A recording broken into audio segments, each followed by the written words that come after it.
Assalamualaikum warahmatullahi wabarakatuh. Halo anak-anak, selamat pagi. Bagaimana kabarnya hari ini? Semoga dalam keadaan sehat ya. Di tengah pandemi seperti ini, anak-anak harus jaga kesehatan ya. Yuk, mari kita mulai pembelajaran daring hari ini. Sudah siap kan? Anak-anak bisa mulai dengan berdoa terlebih dahulu ya. Kemudian dilanjutkan mengisi daftar hadir yang sudah dibagikan melalui Google Classroom. Anak-anak, materi yang akan kita pelajari pada pertemuan kali ini adalah lembaga sosial. Siapa yang tahu itu apa lembaga sosial? Untuk lebih jelasnya, yuk kita mulai pembelajarannya. Tujuan pembelajaran pada pertemuan kali ini adalah yang pertama, peserta didik diharapkan mampu mengidentifikasi pengaruh interaksi sosial terhadap pembentukan lembaga sosial. Kemudian yang kedua adalah peserta didik diharapkan mampu menelaah pengertian, kemudian norma yang berlaku, serta jenis dan fungsi dari lembaga sosial yang ada di masyarakat. Anak-anak, coba kalian perhatikan kegiatan yang dilakukan manusia yang ada di sekitar tempat tinggal kalian dari pagi sampai sore hari. Kegiatannya pasti bermacam-macam kan? Ada yang sibuk bekerja, berdagang, ke sekolah, ke sawah, atau ke laut. Kesibukan itu tentunya memiliki tujuan. Tahukah kalian apa tujuannya? Tentu jawabannya tergantung dari masing-masing orang. Tetapi pada dasarnya mereka semua ingin memenuhi kebutuhan hidupnya. Oleh sebab itu, manusia dikenal sebagai makhluk ekonomi, yaitu manusia selalu ingin memenuhi kebutuhan hidupnya. Manusia mempunyai kebutuhan yang bermacam-macam, dan kemudian lembaga sosial yang memenuhi kebutuhan tersebut. Contohnya adalah manusia membutuhkan keturunan, diperlukan lembaga keluarga. Selanjutnya, manusia membutuhkan makan, diperlukan lembaga ekonomi. Selanjutnya ada lagi, manusia membutuhkan pendidikan, diperlukan lembaga pendidikan. Anak-anak, minggu lalu kita telah mempelajari tentang materi interaksi sosial. Masih ingatkah kalian apa itu interaksi sosial? Ya, benar.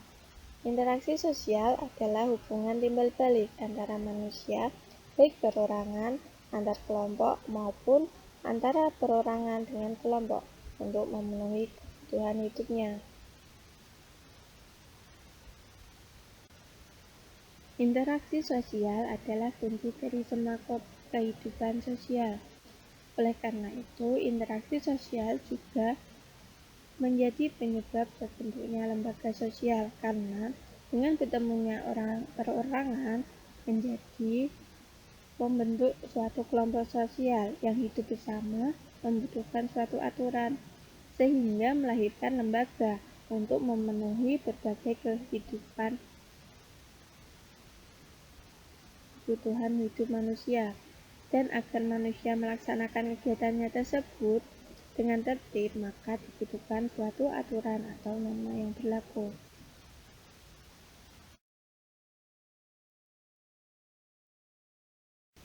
Anak-anak, tahukah apa itu norma? Ya, benar. Norma adalah aturan atau kaidah yang menjadi pedoman tingkah laku manusia di masyarakat.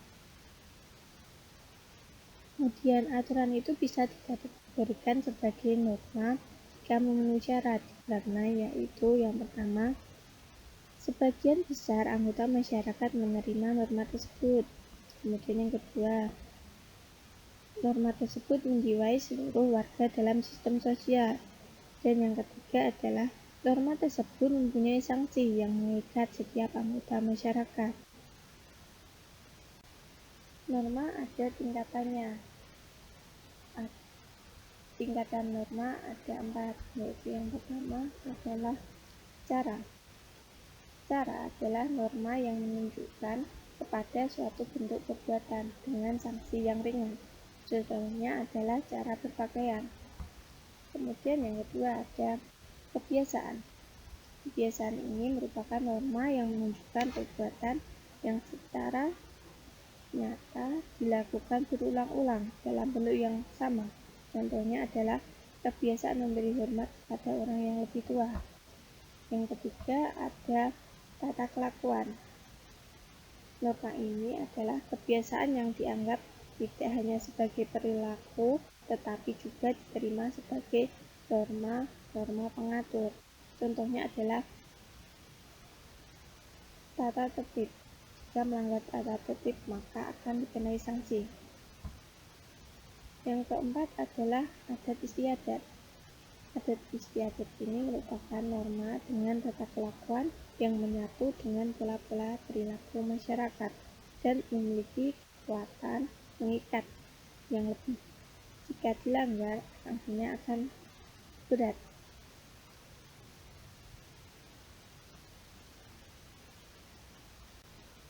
Lembaga sosial adalah lembaga yang mengatur rangkaian tata cara dalam memenuhi kebutuhan manusia dalam menjalani kehidupan dengan tujuan mendapatkan keteraturan hidup.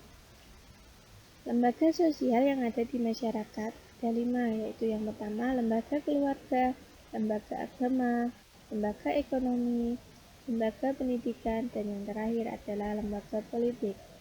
Yuk, mari kita bahas satu persatu. Lembaga keluarga.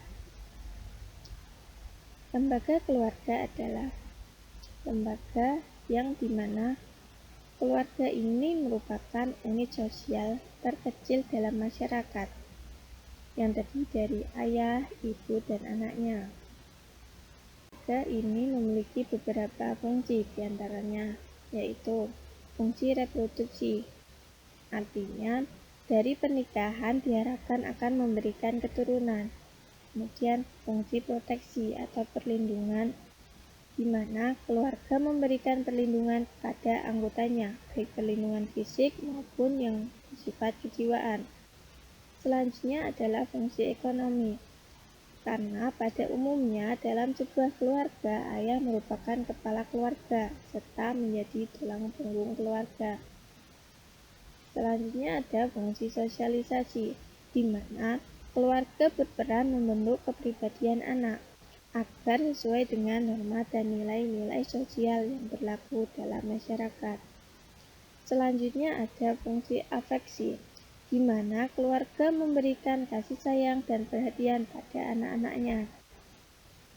Selanjutnya ada fungsi pengawasan sosial, yaitu setiap anggota keluarga pada dasarnya saling kontrol atau saling mengawasi, karena mereka memiliki tanggung jawab dalam menjaga nama baik keluarga. Yang terakhir adalah fungsi pemberian status. Selanjutnya adalah lembaga agama. Lembaga agama adalah sistem keyakinan dan praktek keagamaan dalam masyarakat yang telah dirumuskan dan dibakukan. Lembaga agama ini berfungsi yang pertama sebagai pedoman hidup bagi manusia, baik dalam kehidupan pribadi, dalam hubungannya dengan Tuhan, dalam hubungannya dengan manusia, dan hubungan dengan alam sekitar. Dan yang kedua adalah sebagai sumber kebenaran. Dan yang ketiga adalah sebagai pengatur tata cara hubungan manusia dengan manusia dan manusia dengan Tuhannya, serta sebagai tuntunan prinsip benar dan salah. Yang selanjutnya adalah lembaga ekonomi. Lembaga ekonomi ini bertujuan mengatur bidang-bidang ekonomi dalam rangka mencapai kehidupan yang sejahtera dan terpenuhinya kebutuhan masyarakat. Fungsi dari lembaga ekonomi diantaranya yaitu yang pertama, memberi pedoman untuk mendapatkan bahan pangan. Kemudian selanjutnya, memberi pedoman untuk melakukan pertukaran barang atau barter. Yang ketiga, memberi pedoman tentang harga jual beli. Dan yang terakhir adalah memberi pedoman untuk menggunakan tenaga kerja, baik cara pengupahan, cara pemutusan hubungan kerja.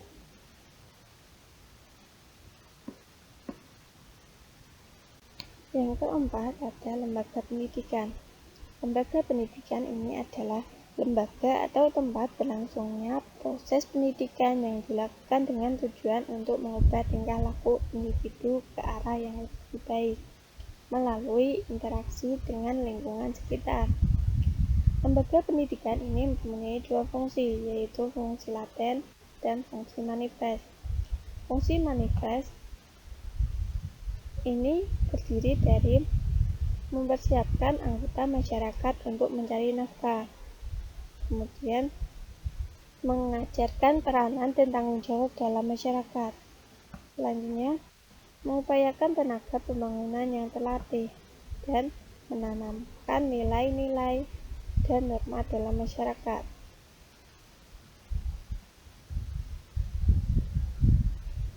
Selanjutnya ada fungsi laten.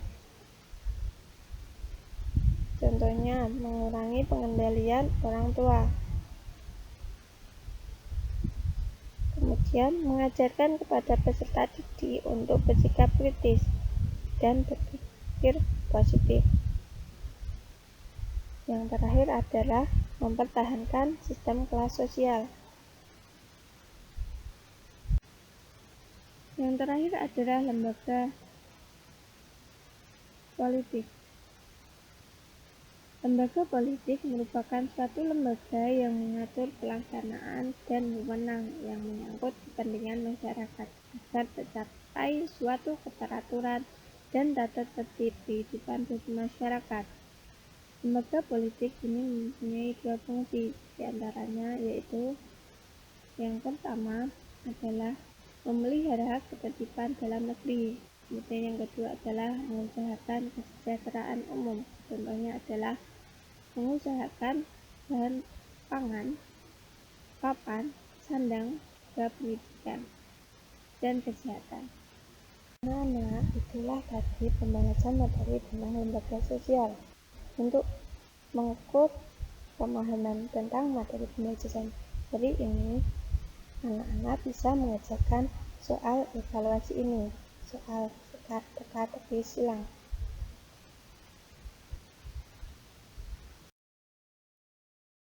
Terima kasih telah menyimak video penjelasan yang Ibu sampaikan tadi. Tetap semangat dan jaga kesehatan. Wassalamualaikum warahmatullahi wabarakatuh. Sampai jumpa minggu depan.